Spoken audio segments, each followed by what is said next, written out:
दोस्तों, अगर सबसे पहले आपको कुछ सीखना है तो अपनी इज्जत करना सीखो। दोस्तों, मैंने बहुत से लोगों को ये कहते हुए सुना है कि वो इंसान मेरे से बेहतर है, या मैं उतना अच्छा नहीं लगता, या उतनी अच्छी नहीं लगती। भगवान ने मुझे दिमाग ही नहीं दिया है, या मैं किसी लायक ही नहीं हूँ। दोस्तों, आपने कभी ये सोचा है कि ऐसा क्यों होता है? आप हमेशा अपने आप को दूसरों से नीचा दिखाते रहते हैं। किसी न किसी बात पर अपने आप को दूसरों से कम नापते हैं।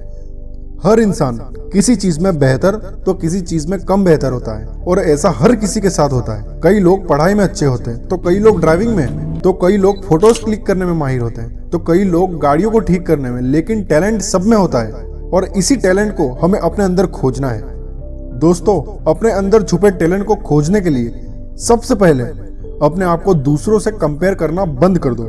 नहीं तो आपका दिमाग हमेशा इसी में लगा रहेगा कि आप दूसरों से नीचे कैसे हैं, और आप कभी भी अपने अंदर छुपे टैलेंट को नहीं खोज पाएंगे।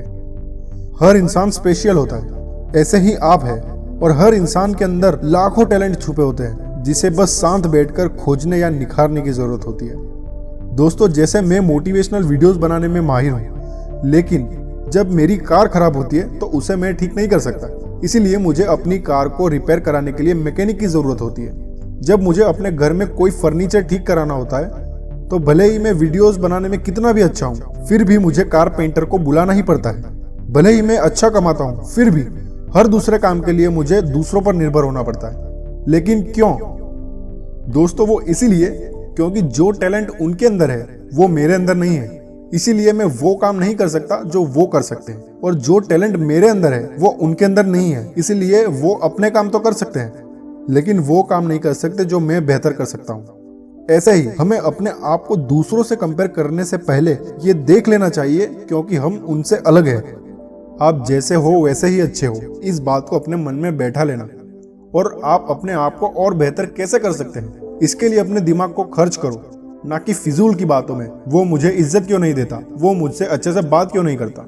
दोस्तों, मैं आपसे एक चीज पूछना चाहूंगा, क्या आपने कभी भी बैठकर ये सोचा कि अगर आप दूसरे जैसे होते तो आप क्या होते? अगर भगवान आपको दूसरों की कार्बन कॉपी बनाना चाहते तो आपको उन लोगों जैसा बनाते जो आपको आपसे बेहतर लगते हैं। लेकिन भगवान ने ऐसा नहीं किया, क्योंकि कहीं ना कहीं वो भी चाहते हैं आप अपने अंदर के टैलेंट को पहचानें और कुछ ऐसा करो जिससे दूसरे आपके जैसा बनना चाहें। हम दूसरों जैसा क्यों बनना चाहते हैं? क्योंकि वो हमसे बेहतर है? ऐसा नहीं है दोस्तों, आप भी बेहतर हो, लेकिन आपने अपने अंदर झांक कर देखा ही नहीं, और अपने दिल से ये कभी पूछा ही नहीं क्यों आप दूसरों से अलग हैं। आपने अपने दिमाग को हमेशा दूसरों जैसा बनने के लिए प्रेरित किया है, लेकिन जैसे आप हो वैसा बनने के लिए नहीं। दोस्तों, चलो एक बार के लिए मान भी लेते हैं आप जिसके जैसा बनना चाहते हैं वैसे बन भी गए, तो क्या इस बात की कोई गारंटी है कि अगर आपको उस इंसान से कोई बेहतर इंसान दिखेगा तो आप उस जैसा बनने की कोशिश नहीं करेंगे? बोलिए दोस्तों। मेरे ख्याल से नहीं। मैंने ऐसे बहुत से लोग देखे हैं जो दूसरे इंसान से इतना इम्प्रेस हो जाते हैं कि बिल्कुल उस जैसा बनने के लिए चल पड़ते हैं। अमीर लोगों में अपने अंदर सेल्फ रिस्पेक्ट कूट कूट कर भरा होता है, और जब उनकी सेल्फ रिस्पेक्ट पर कोई आंच आए ना तो वो जी जान लगा देते हैं। अगर आप खुद की कदर नहीं करोगे तो अपनी सेल्फ रिस्पेक्ट की रक्षा कैसे करोगे? आपके मन में आ रहा होगा कि अमीर बनने और खुद की कदर करने में क्या संबंध है, लेकिन मेरा यकीन मानिए, अगर आप अपनी कदर करना सीख गए तो आप अमीर बनने की तरफ एक कदम आगे बढ़ जाएंगे। अब सवाल आता है, खुद की कदर करना कैसे सीखें? इसके लिए कुछ ज्यादा करने की जरूरत नहीं है। सबसे पहले अपने लिए कुछ समय निकालिए, और वो समय मोबाइल चलाने या टीवी देखने में न लगाकर अपने मन के किसी काम में लगाएं। कोई ऐसी चीज जो आपको बहुत पसंद हो और जिसे आप काफी टाइम से करना चाहते थे, लेकिन किसी कारण व्यस्त होने या किसी बहाने से टाल देते थे। लेकिन अब आपको रोज उसी समय, जिस समय को आप अपने फिक्स किया है, उस समय अपने मन के काम को करो, और ये आपको रोज करना है। साथ ही साथ आपको ये सोचना है आप दूसरों से अलग कैसे हैं।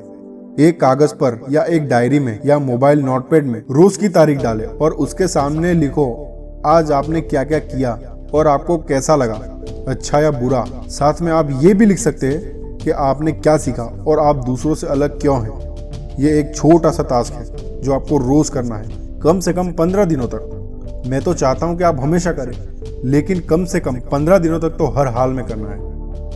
दोस्तों वीडियो अच्छी लगी हो तो अपना मोटिवेशन चैनल को सब्सक्राइब करके वीडियो को लाइक, कमेंट एंड शेयर जरूर करें। तो चलिए दोस्तों, मिलते हैं अगली वीडियो में अपने मोटिवेशन के साथ।